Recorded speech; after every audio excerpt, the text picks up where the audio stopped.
Қайырлы күн, достар. Менің есімім Сальвия. Мен Травориум компаниясының амбассадоры боламын. Мен сіздерге бүгін қалайша қазіргі нарыққа шыққан Травориум платформасы арқылы керемет саяхаттарға және миллиондаған табысқа тез қол жетуге болу жолын көрсетудемін.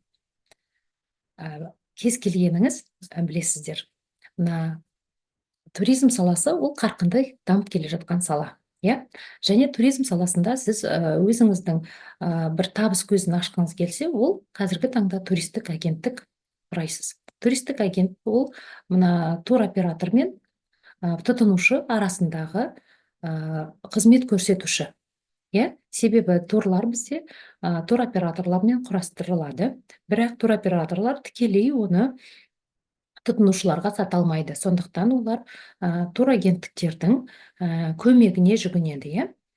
Сол кезде, яғни білесіз, кез келген арасында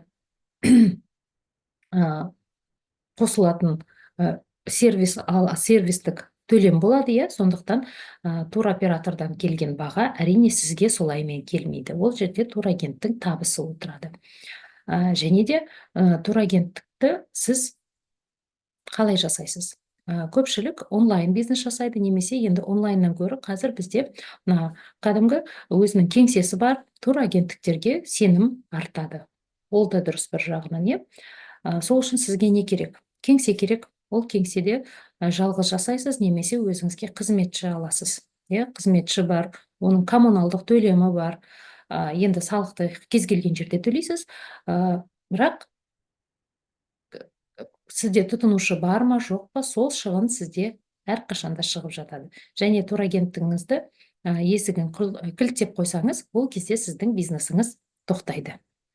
Қазіргі таңда мына Травориумда жасап жатқан әрбір жанның турагенттігі, былайша айтқанда, өзінің турагенттігі өзінің қалтасында. Демек, қайда жүрсеңіз де, демалыста жүресіз бе, іс сапарда жүресіз бе, үйде баламен отырасыз ба, сіздің бизнесіңіз өзіңіздің аузыңыз ашқан сәттен бастап бастала береді. Яғни бұл ақпаратпен бөлісу. Білесіз, қазіргі таңда ақпараттық заман, ақпаратты қанша тиімді қолдансаңыз, сонша өміріңіз жақсарады. Енді қараңыз, кез келген туристік бизнесті мысалы ойластырып көрдіңіз. Көбінесе кез келген туристік бизнес емес, кез келген бизнесті бастаған сәтте, кез келген бизнес көптеген қанша стартовый капитал дейді, бастапқы қаржыны талап етеді. Бірде ол қаржы бар, бір көпшілік, бірақ ол қаржыны несиеге алады. Сосын сіз өзіңіздің кәсібіңізді бастайсыз. Оның кәсібіңізге әрқашанда не керек? Ғимарат керек, кеңсе керек. Соны өзіңіз немесе сатып аласыз, немесе оны жалға аласыз. Және ол жерге оборудование керек, оны сатып аласыз. Және де істейтін қызметшілер керек. Әрине, ол қызметшілерге өзінің жалақысын төлеп отыратын боласыз. Және де басқа да көзге көрінбейтін шығындары болады. Ол еден жуатын порошоктан бастап, мына коммуналдық төлемге дейін.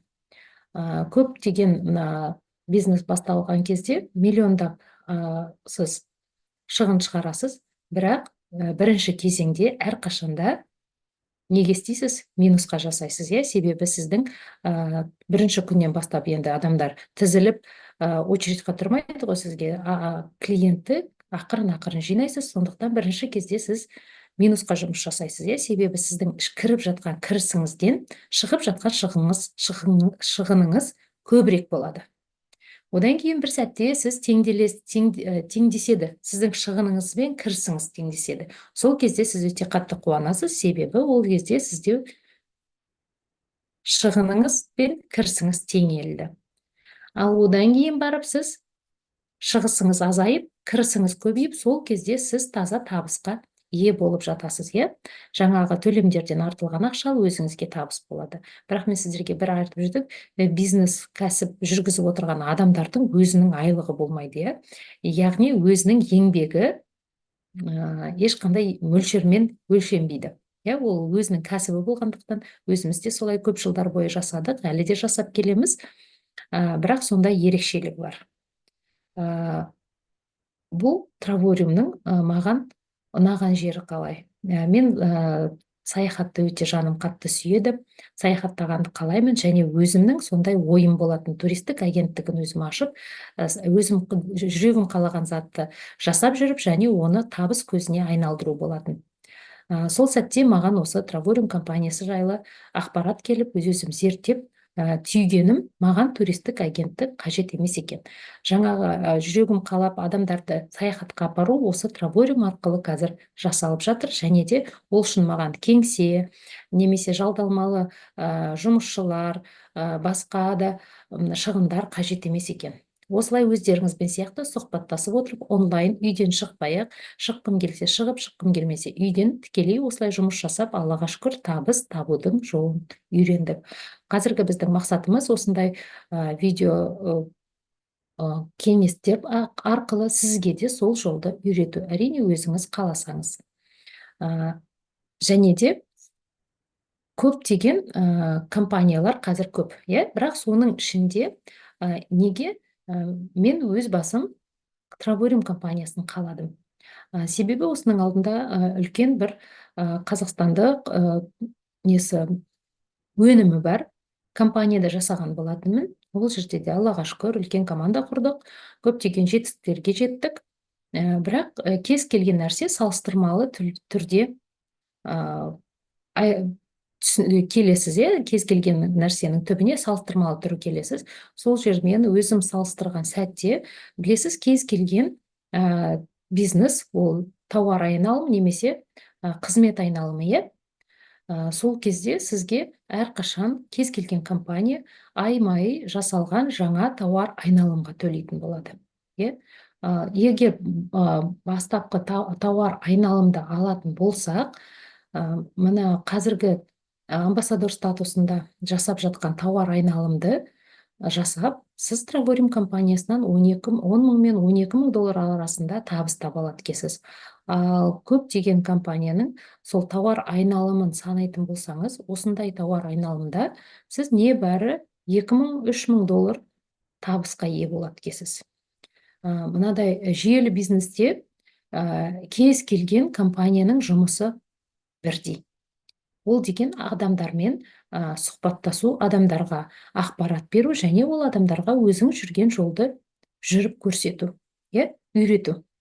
Сол жұмысты жасайтын жұмысымыз бір екен, бірақ әрбір жерде төлейтін төлемақы әртүрлі екен. Мысалы, жұмыста да 3 мектеп тұрады, бір мектепте мұғалімдерге ставкасына 200 мың берсе, мысалы 3 жекеменшік мектепте екен, мемлекеттік тараптан мектептерде ол жерде жалақы бірдей жүреді.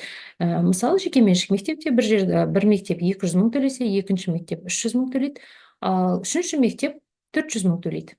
Жасайтын еңбек бір.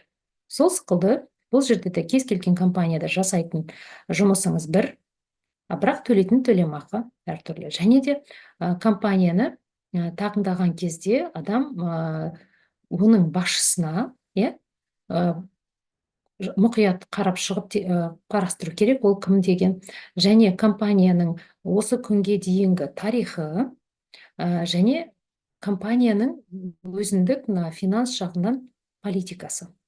Маған үшеуі ұнағаны, Дэвид Харт жүйелі кәсіпкер, ол традициондық традициялық бизнесті де жасалған, және жүйелік бизнесті де жасаған, және екі жерде үлкен жетістіктерге жеткен сондай бизнестің қыр-сырының бәрін білетін, өз басынан өткізген жан. Және қазіргі таңға дейін Травориум компаниясы ешқандай да бір қаржылық немесе басқа қиындықтар туындамаған, және ешкімнің алдында берешегі, мемлекеттің алдында да, адамдар алдында да берешегі жоқ, сондай адал, таза істеп келе жатқан компания. Үшіншісі, бұл төлемді күнде төлеу. Күнде алған еңбек ақыңды күнде алу. Көп компания, допустим, енді сіз мектепте істесеңіз де айдың соңында жұмасына бір рет төленіп жатады, ал бұл жерде табыс күнде.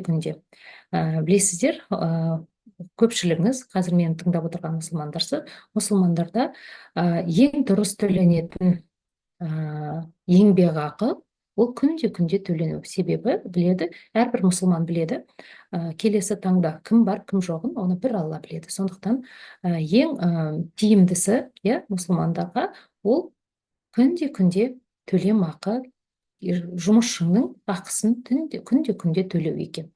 Соғыстан бұл жерде ол нені білдіреді? Компанияның аяғында нық тұрып, ешқандай байлаусыз, кісіні байлаусыз, ақшасын айдың соңында төлеймін деп байлаусыз емес, күнде тапқан ақшаңыз күнде түсіп отыру, ол өте үлкен компанияның деңгейін көрсетеді.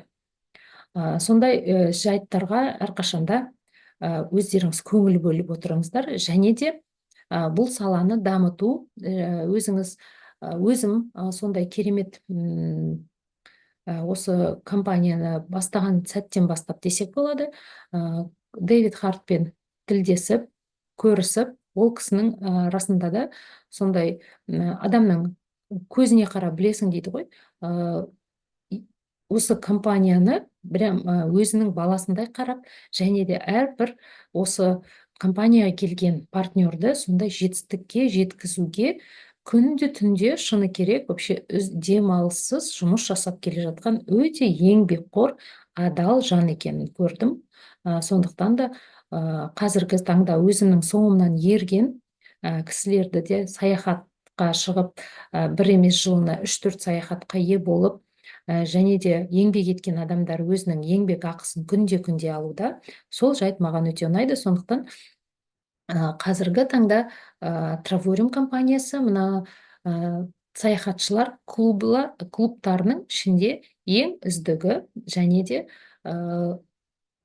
жүрегіңіз мен сияқты саяхатты қаласа, онда Travurim сіз үшін.